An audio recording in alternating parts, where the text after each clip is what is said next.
जय जय गुरुदेव दत्त. एक प्रश्न आहे.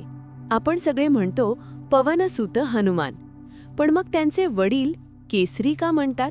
हा प्रश्न खूप लोकांना पडतो आणि याचं उत्तर खूपच रोचक आहे. म्हणजे हनुमान एकाच वेळी दोन लोकांचे पुत्र आहेत? फक्त दोन नाही, त्यांच्या जन्मामागे आहे देवांची मोठी योजना. सुरुवात कुठून होते?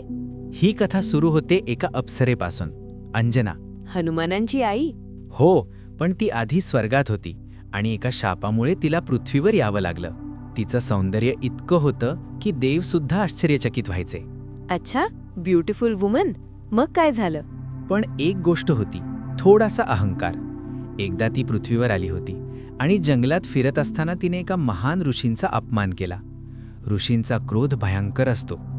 त्यांनी शाप दिला, तू वानर रूपात जन्म घेशील. बाप रे. हो, पण कथा इथेच थांबत नाही. क्षणात तिचं जीवन बदललं. अंजनी घाबरली, रडू लागली.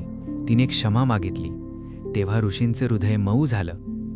तुला एक महान पुत्र होईल, जो तुझा शाप मोडेल आणि संपूर्ण जगाला मार्ग दाखवेल. अंगावर काटा आला. पृथ्वीवर जन्म झाल्यानंतर अंजनीचा विवाह झाला वानरांचा पराक्रमी राजा केसरी. केसरी शूर, बलवान आणि धर्मशील होता. पण त्यांच्या आयुष्यात एक मोठी कमतरता होती. त्यांना मूल नव्हतं. अंजनीच्या मनात सतत एक वेदना, मी आई कधी होणार? आणि मग सुरू झाली तपस्या. पण काय? अंजनी जंगलात गेली. वर्षानुवर्ष तिने कठोर तप केलं. ना अन्न ना विश्रांती, फक्त एकच ध्यास, मला एक दिव्य पुत्र हवा. आणि शेवटी तिची भक्ती फळाला आली. प्रकट झाले शिव. काय म्हणाले? तुझ्या पोटी एक महान आत्मा जन्म घेईल. कसं ते? इथे एक मोठं गुपित आहे. त्या काळात पृथ्वीवर अधर्म वाढत होता. रावण अत्यंत शक्तिशाली झाला होता. त्याचा अंत करण्यासाठी रामाचा अवतार होणार होता. पण रामाला एक असा साथी हवा होता, जो बलवान असेल, बुद्धिमान असेल आणि सर्वात महत्त्वाचं, तो पूर्ण भक्त असेल.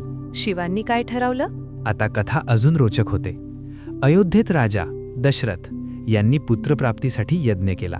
यज्ञातून मिळालं दिव्य प्रसाद. तो प्रसाद त्यांच्या राण्यांना देण्यात आला. पण नियतीला काहीतरी वेगळंच हवं होतं.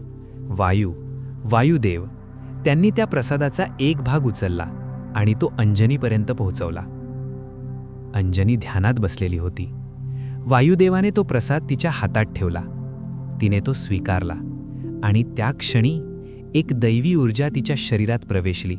जन्म कसा झाला? आला तो दिवस. अंजनीने एका तेजस्वी बालकाला जन्म दिला. तो साधा जन्म नव्हता. आकाशात प्रकाश पसरला. वारा सुगंधी झाला. देवांनी पुष्पवृष्टी केली. तो बालक होता हनुमान. तो फक्त केसरीचा पुत्र नव्हता. तो वायुपुत्र होता. तो शिवाचा अंश होता. तो एक दैवी शक्ती होता. त्यांना कसं कळाले की हनुमानांकडे दैवी शक्ती आहे?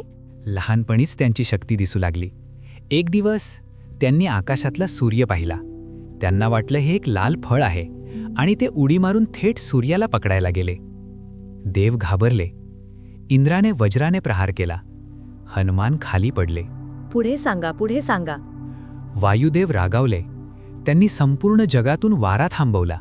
सगळं जग संकटात आलं. मग देवांनी येऊन हनुमानाला अनेक वरदान दिले. कोणीही त्यांना मारू शकत नाही. अपार शक्ती, बुद्धी आणि वेग. आणि त्यानंतर हनुमान झाले अजिंक्य. हनुमान म्हणजे काय? शरीर वानर, शक्ती शिव, प्राण वायू, ध्येय राम, भक्ती म्हणजेच मन, शरीर आणि आत्मा यांचं परिपूर्ण संतुलन म्हणजे हनुमान. खूप छान.